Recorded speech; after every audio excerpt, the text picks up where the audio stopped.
Assalamualaikum warahmatullahi wabarakatuh. Perkenalkan, kami dari mahasiswa Institut Bisnis dan Informatika Kesatuan. Pada kesempatan kali ini, kami akan menjelaskan materi mengenai kartu plastik dengan mata kuliah Teknologi Perbankan.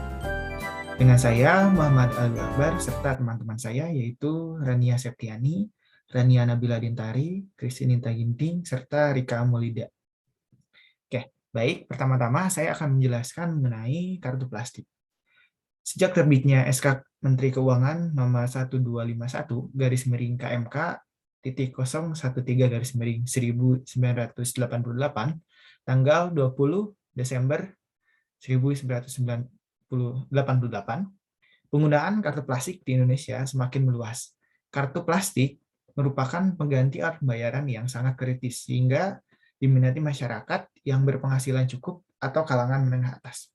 Kartu plastik adalah instrumen pembayaran atas kartu yang diterbitkan oleh bank atau lembaga pembiayaan yang dapat digunakan untuk alat pembayaran atas transaksi barang atau jasa dan dapat digunakan untuk penarikan tunai. Sebagai alat pembayaran, kartu ini sangat fleksibel dan praktis. Pemegang kartu akan merasa aman sebab di samping tidak perlu membawa uang tunai, juga mendapatkan purchase protection atau pelindungan asuransi pembelian barang-barang secara otomatis.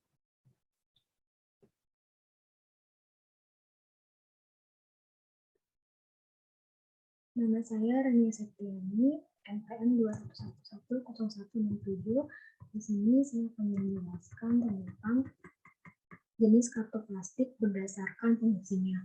Yang pertama ada kartu kredit atau credit card. Kartu yang dapat digunakan sebagai alat pembayaran transaksi jual beli barang dan jasa, kemudian pelunasan atas penggunaannya dapat dilakukan sekaligus atau secara berangsur sejumlah minimum tertentu. Pemegang kartu kredit atau card holder akan diberikan kredit limit sehingga penggunaan kartu kredit tidak boleh melebihi limit yang telah ditetapkan oleh bank penerbit atau issuer. Bila penggunaannya melebihi limit yang telah ditetapkan oleh bank, maka card holder wajib membayar kelebihan wajib tersebut dengan tingkat bunga yang lebih tinggi ditambah angsuran wajib jumlah minimum tertentu pada setiap tanggal jatuh tempo, sehingga yang sudah ditetapkan oleh ISU atau bank. Angsuran wajib yang dimaksud adalah angsuran terhadap penggunaan kartu kredit dalam batas plafon atau limit yang sudah disepakati. Yang kedua, adanya charge card. Charge card merupakan kartu yang digunakan sebagai alat pembayaran suatu transaksi barang atau jasa, kemudian pemegang kartu diwajibkan membayar kembali secara penuh seluruh tagihannya pada akhir bulan atau bulan berikutnya dengan tanpa beban tambahan. Penggunaan kartu ini tidak dibatasi limitnya. Keterlambatan pembayaran kartu ini akan dikenakan denda keterlambatan atau late charge oleh bank sebesar persentase tertentu. Namun kelebihan pemegang kartu ini tidak akan dikenakan bunga setiap bayarannya. Contohnya seperti BCA, Hero Master, Diners Club, dan lainnya. Yang ketiga, kartu debit. Kartu debit merupakan sebagai perintah bayar atau pendebitan terhadap rekening pemegangnya. Transaksi dapat digunakan kartu debit adalah transaksi tunai yang pembayarannya tidak dengan uang tunai tapi melalui pembebanan rekening pemegang kartu debit dan mengkreditkan terhadap rekening merchant. Seorang pemegang kartu debit harus memiliki saldo rekening di bank penerbit debit. Kartu ini juga dapat digunakan penarikan tunai sebagai kartu ATM. Yang keempat ada cash card. Kartu tunai sering disebut kartu ATM, yaitu kartu yang dapat digunakan untuk penarikan tunai baik di konter-konter bank maupun pada anjungan ATM.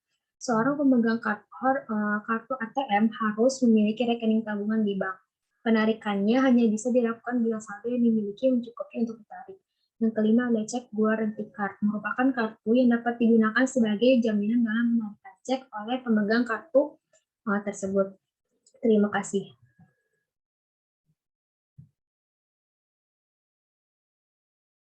Kartu plastik dapat pula dibedakan berdasarkan wilayah berlakunya, yaitu yang pertama, kartu plastik lokal. Kartu plastik yang berlaku pada wilayah tertentu saja.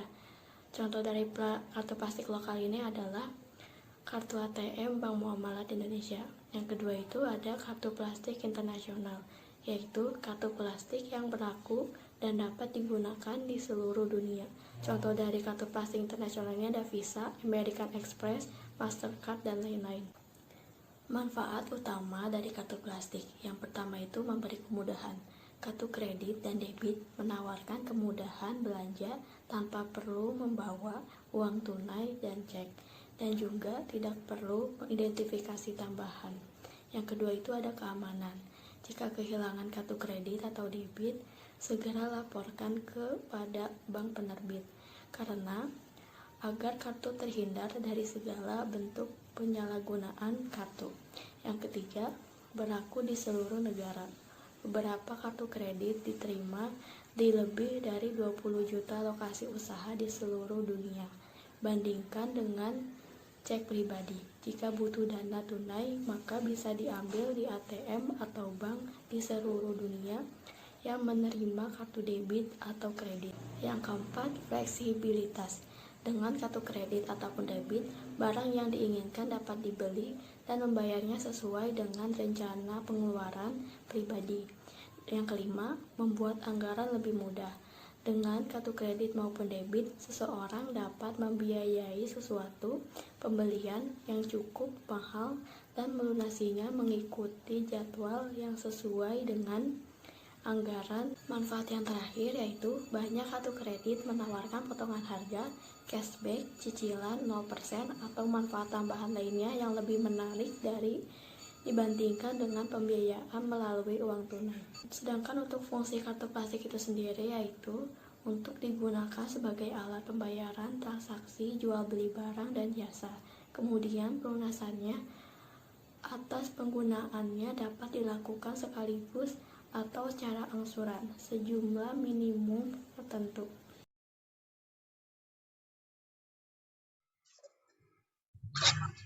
Selanjutnya ada contoh mekanisme kartu kredit. Untuk memiliki kartu kredit, nasabah harus mengajukan permohonan terlebih dahulu ke bank penerbit. Bank akan menganalisa kelayakan pemohon dengan mengaitkan persyaratan penghasilan minimum, kemudian ditentukan kelompok reguler atau gold. Pada saat pembukaan, nasabah wajib membayar uang pangkal dan annual fee yang besarnya variasi, tergantung jenis kelompok kartu kreditnya. Pemegang kartu nanti akan dikenakan bunga ketika ada transaksi belanja atau tarik tunai. Ketika kartu kredit sudah disetujui, maka dapat digunakan untuk transaksi di berbagai merchant seperti supermarket, hotel, dan lain-lain. Rekap transaksi kartu kredit nantinya akan menjadi dasar pihak merchant untuk melakukan penagihan pada tanggal tertentu ke bank.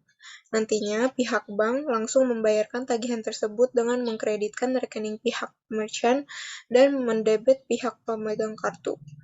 Jumlah yang dibayarkan ke pihak merchant adalah jumlah bersih setelah dikurangi komisi kartu kredit. Kemudian, pada akhir bulan, pemegang kartu akan mendapatkan tagihan dari bank dan harus dibayarkan. Bank akan hitung tagihan yang terdiri dari pokok penggunaan kartu kredit dan bunga. Beberapa bank menentukan tagihan bunga apabila pemegang kartu membayar kartu kredit setelah tanggal jatuh tempo. Seperti contohnya, jika transaksi dengan kartu kredit terjadi sebelum 31 Mei dan pembayaran sebelum 1 Juni, maka nasabah tidak akan dikenakan bunga oleh bank.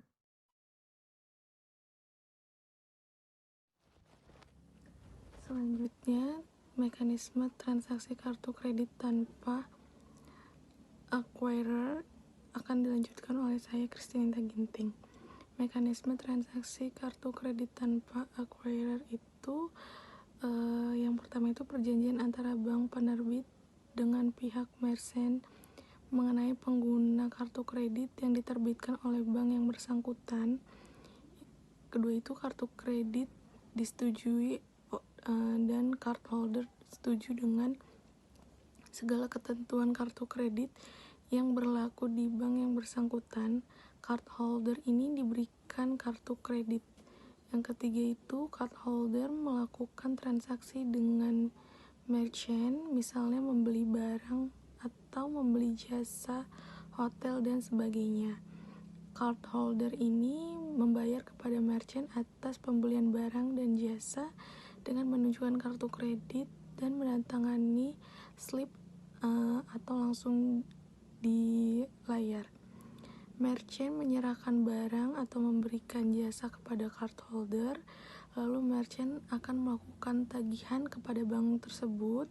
Kemudian bank mengirimkan slip tagihan yang dibuat bank untuk cardholder. Setelah itu, cardholder melakukan pembayaran dan menggunakan fasilitas ATM.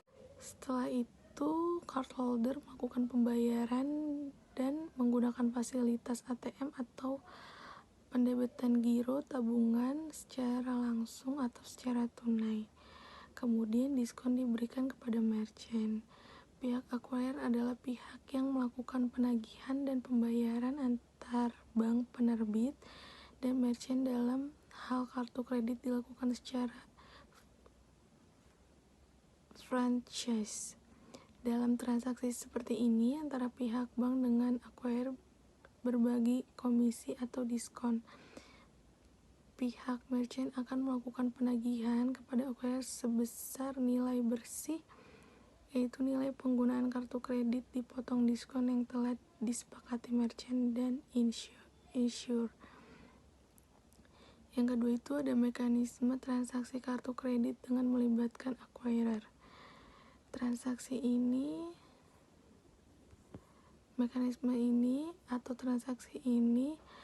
tidak ada perjanjian antara pihak acquirer dan pihak merchant, karena fungsi acquirer hanyalah sebagai jasa yang mempercepat dan mempermudah proses pembayaran kepada merchant, sedangkan pihak bank penerbit, insurer bank, dengan